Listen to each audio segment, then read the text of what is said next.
8:27, ya estamos de regreso en esta mañana, honrados por el honor de su sintonía. Y también estamos muy complacidos porque en el día de hoy nos acompaña un congresista que es un vivo ejemplo de superación personal, de ser limpiabotas, de ser bolero, de desempeñar muchos oficios. Hoy nos representa en Congreso. Es diputado. Veamos más de él a continuación.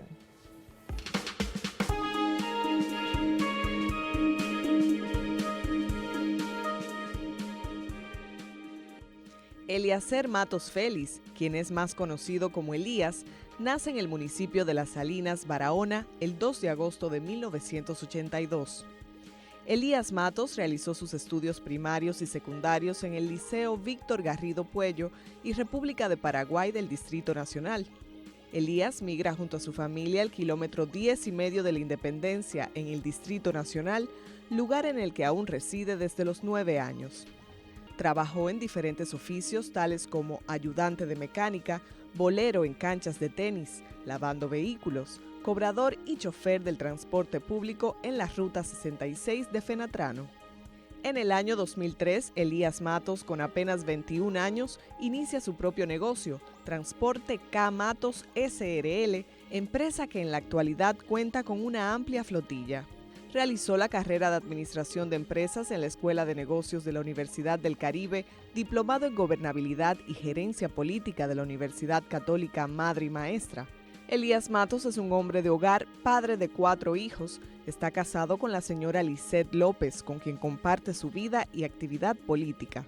Actualmente es el primer vicepresidente del Partido Revolucionario Moderno PRM en la circunscripción 1 del Distrito Nacional. Matos fue electo regidor por el municipio de Las Salinas, Barahona, en el periodo 2010-2016, periodo en el que enfrentó la corrupción administrativa, sometiendo a la justicia a los implicados, logrando avances significativos en el combate de la corrupción, luego electo regidor del Distrito Nacional, circunscripción 1, periodo 2016-2020, donde presidió la Comisión para el Plan de Ordenamiento Territorial.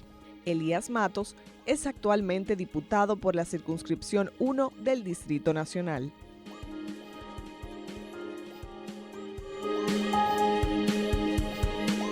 Ya usted lo escuchó, tenemos el honor de tener en casa al diputado Eliezer Matos. Muy buenos días, gracias por estar con nosotros. Gracias, Liz, Alex, Roberto, por invitarme esta mañana a compartir con ustedes y con toda su teleaudiencia. Bueno, particularmente me llena de regocijo tenerlo aquí, poder conversar con usted porque su hoja de vida dicta mucho ejemplo. Ya lo habíamos escuchado, usted trabajó desde limpiabotas hasta cobrador, bolero en canchas de tenis y mucho más. Y es todo un emprendedor. A sus 21 años de edad funda una empresa que hoy es todo un éxito. Cuéntenos un poco acerca de esa trayectoria, cómo pasa usted de todo esto, de todo este escenario, a querer entonces hacer ejercicio político en la República Dominicana. Bien, Liz, la verdad es que la falta de oportunidades en los pueblos hace que la gente, nosotros los jóvenes, podamos emigrar temprano a las grandes ciudades. Realmente desde Salinas, Barahona, nos tocó llegar a la edad de 9 años aquí. Y desde el inicio fue trabajando, nos tocó realizar la labor de limpiabotas en los kilómetros, específicamente, trabajar en un car wash, lavando. Me faltó poner que fui ayudante de mecánica también en esa zona, en los talleres del 11, en esa zona por ahí.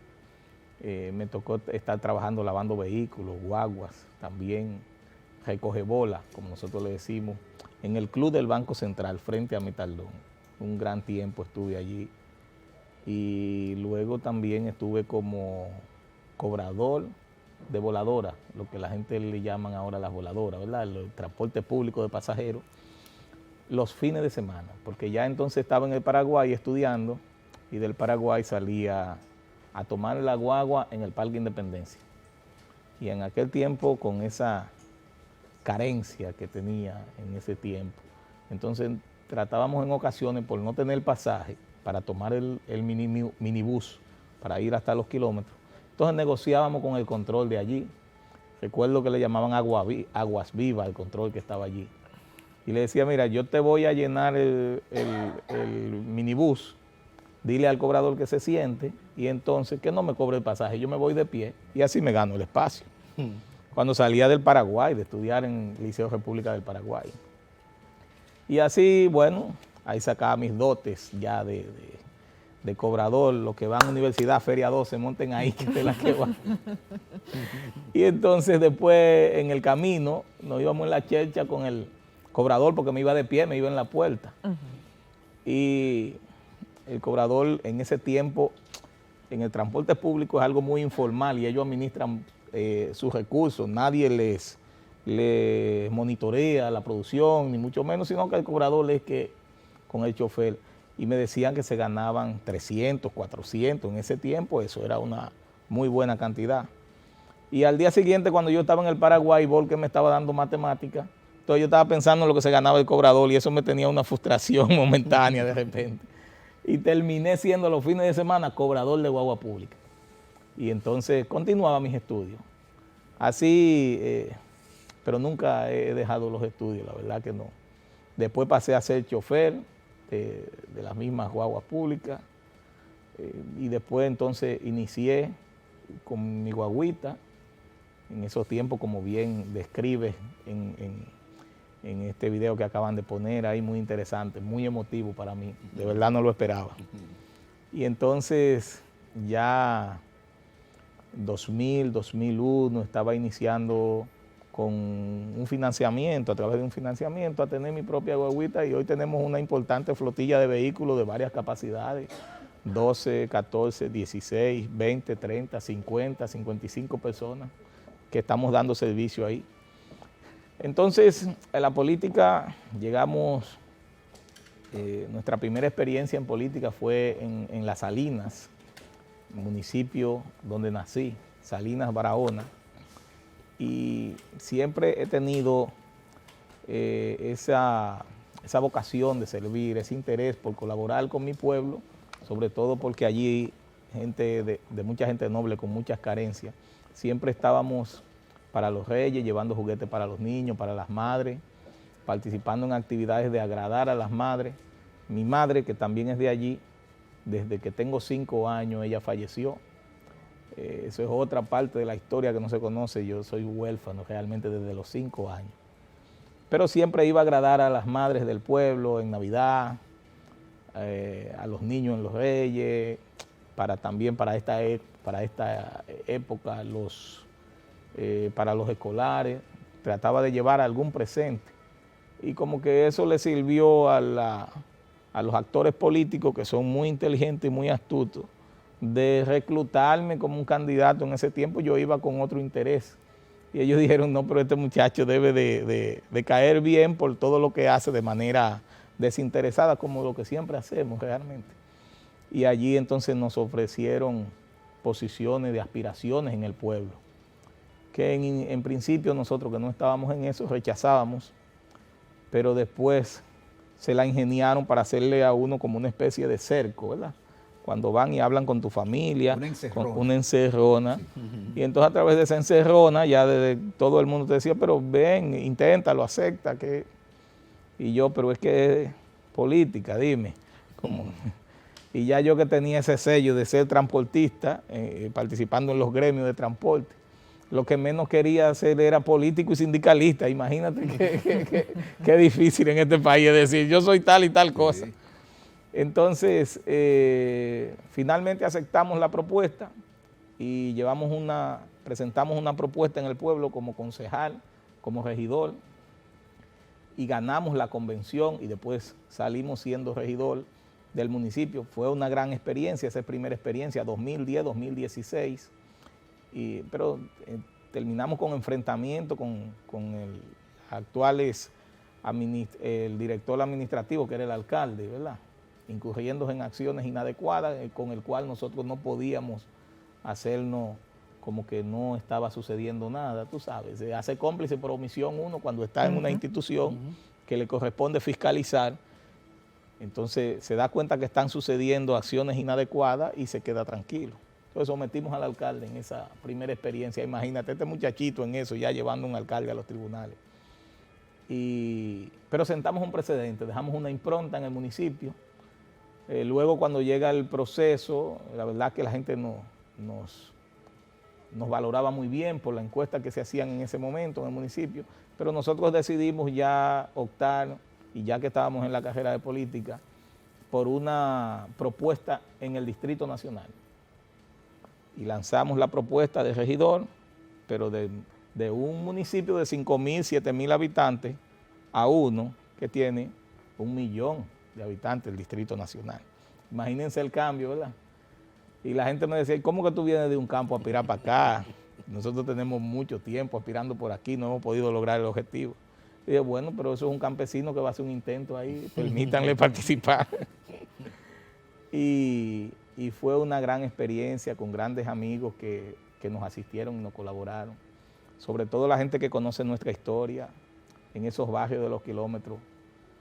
Fue un boom realmente. Luego en el 2000, eso fue 2016-2020. Y en el 2020 cuando entonces intentamos, porque uno tiene que tratar de hacer carrera, donde está, no quedarte como ahí y aquí y aquí ya. Yo entiendo que si uno está ahora en la posición como diputado, aunque uno está en condiciones especiales, en un proceso de pandemia durante todo este tiempo, pero una vez ya uno haga el trabajo que tiene que realizar, tiene que darle espacio a otro, permitir la alternabilidad. Entonces en el distrito la gente de la circunscripción 1 valoró bien nuestro trabajo que habíamos realizado como regidor en una histórica labor que llevó entonces el alcalde de turno. En ese momento, debo decir con mucha satisfacción que acompañé al hoy ex ministro de Turismo, David Collado. Fue una gran experiencia para mí, porque ya venía de una mala experiencia del campo, ¿verdad?, del pueblo. Entonces David es un administrador muy transparente, un gran gerente, y entonces como que de repente me sentí, digo, pero se puede hacer un buen trabajo, motivado por gente así como él, y seguimos adelante. Fue un gran trabajo, la gestión pasada en el ayuntamiento. Hoy se pueden ver en Montesinos, en el Mirador, en la Trinitaria, en las entradas de la ciudad, en muchos puntos que en apenas 3 años y 8 meses, que fue lo que duró esa gestión. Se hizo un gran trabajo y que también hoy está continuando la alcaldesa actual del Distrito Nacional.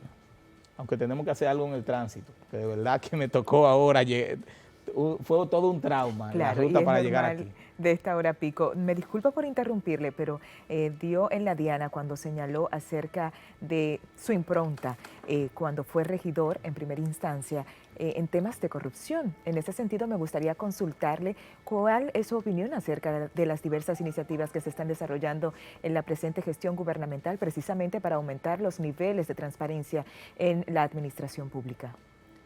Para mí, incluso como joven todavía, esto es de lo que está realizando el gobierno central que mayor satisfacción me produce. Esta sociedad estaba exigiendo sobre todo justicia y cero impunidad. Y al darle a este país un ministerio público independiente, el presidente Luis Abinader empezó temprano dando señales de lo que venía. Y ese ministerio público que también está haciendo un gran trabajo. Y fíjense que no solamente como antes se hacía, que solamente se atacaban a las anteriores autoridades que estaban en el gobierno, sino que ahora los nuestros también que incurran en acciones inadecuadas están siendo citados y jalados por el Ministerio Público. No importa que sea congresista, que sea funcionario, que no importa la posición que tenga. Y eso habla muy bien del presidente, lo propuso en campaña, y la gente está generando como ese clima de seguridad en materia de que hay un mensaje claro para enfrentar la corrupción y esa impunidad que se daban desde los gobiernos por décadas anteriores. Escuchando tu hoja de vida, pero también tu testimonio de arraigo, de perseverancia, de visión, y siendo tan joven, de seguro que hay muchos muchachos similares a ti que están observando en tu ejemplo y se están identificando. Y eso creo que es un gran puntal que debemos resaltar, ¿no? Sobre todo venir de abajo y tratar de posicionarse en función de una situación tan difícil como son las trabas que pone la misma sociedad a gente que quizás no viene de abolengo. O sea, eso es clarísimo y eso hay que resaltarlo. Y la situación, por supuesto, que te da el salto para ocupar un asiento en la Cámara Baja. Desde allí, ¿no? Desde la Cámara de Diputados, ¿cuáles serían esas implementaciones, esas legislaciones que has planteado y a cuáles comisiones también perteneces, para poder desarrollar en función de eso que te apasiona y que ha ido poco a poco, a pesar de que no te encontró, que te encontró, si se quiere, un poco de espalda a la política, pero es un ejercicio bastante interesante que de seguro ya tú has empezado a saborear las mieles, ¿no? Con la vicepresidencia del Partido Revolucionario Moderno y más en la circunscripción número 1, que es una de las circunscripciones más importantes de todo este esquema, ¿no? Entonces, ¿cuáles son esas legislaciones que desde ya has implementado desde la Cámara de Diputados y a cuáles comisiones pues eres parte? Fíjate, la verdad es que como joven yo noté en principio cuando llegamos a una posición de regidor que había muy pocos jóvenes participando como regidor, como alcalde, como diputado. Te puedo decir en la gestión 2016-2020, siendo regidor del Distrito Nacional, apenas un 2% de los jóvenes estaban en el Congreso como diputados. Solamente un 4 o 5% alcaldes eran jóvenes en todo el país. Y como concejal, que era donde más habían como regidores, llegábamos a un 9%.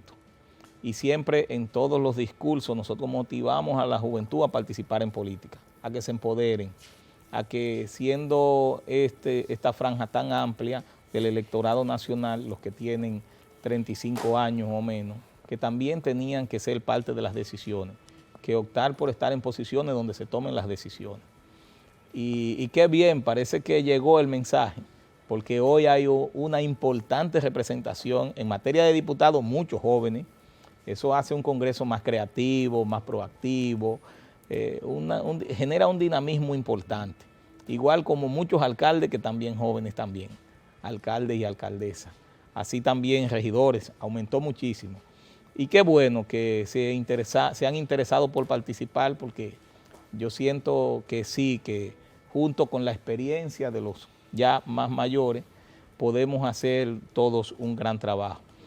Te cuento que en las comisiones soy parte, durante este año he sido parte de 7 comisiones, entre las que se encuentran la comisión bicameral porque es de las 2 cámaras, el Senado y la Cámara de Diputados, para el estudio del proyecto de ley de ordenamiento territorial, uso de suelo y asentamiento humano. Ahí estoy junto a la honorable senadora, nuestra estimada Farideh Raful, ella es la presidenta, yo soy el vicepresidente, con una cantidad de diputados y senadores. También como en la Comisión Permanente de Asuntos Municipales de la Cámara de Diputados, estamos como vicepresidente, miembro de la Comisión Permanente de Obras Públicas, de Ética y de varias comisiones, son 7. Fuimos parte de la comisión que estuvo conformada para elegir la terna del defensor del pueblo. Ya tenemos un defensor del pueblo en el país. Y presidente de la subcomisión de obras públicas de la parte de la región sur. Todos los proyectos que se conocen de la región sur, ahí estamos como presidente de una subcomisión, de la Comisión Permanente de Obras Públicas. Ha sido muy interesante, nos ha tocado en este primer año y en estas condiciones especiales hacer propuestas, sobre todo de necesidades de nuestra circunscripción, la circunscripción 1. Porque yo entiendo que para uno ser un diputado tiene que conocer bien a quién representa, conocer cuáles son sus necesidades. Una de nuestras propuestas que sometimos al Congreso, una vez llegamos en agosto pasado, una resolución de una necesidad que existe en esa franja sur de la circunscripción 1, como nosotros llamamos los kilómetros, y todos esos sectores desde San Carlos, Ciudad Nueva, el Manguito, todos los kilómetros hasta llegar a la Luperón. Nosotros propusimos un hospital para esa franja. Buenísimo. Así es. Y fue conocida en una comisión que lo estudió durante un tiempo de diputados y después entonces fue aprobada también en el hemiciclo a unanimidad. Eso nos permite a nosotros, porque es la herramienta que tenemos para presentar en ese Congreso necesidades de nuestra demarcación, y ese hospital, porque no tenemos un hospital en la circunscripción 1.